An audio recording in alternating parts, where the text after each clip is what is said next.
দিনটা ছিল 10ই Boishakh, 24th April, আমার জন্মদিন। আমি সকাল সকাল উঠেই ওর দেওয়া কুর্তিটা পরে ঠাকুরকে প্রণাম করে নিলাম।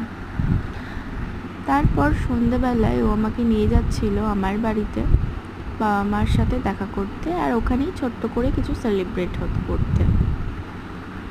গল্প করতে করতে যাচ্ছিলাম রাস্তা দিয়ে।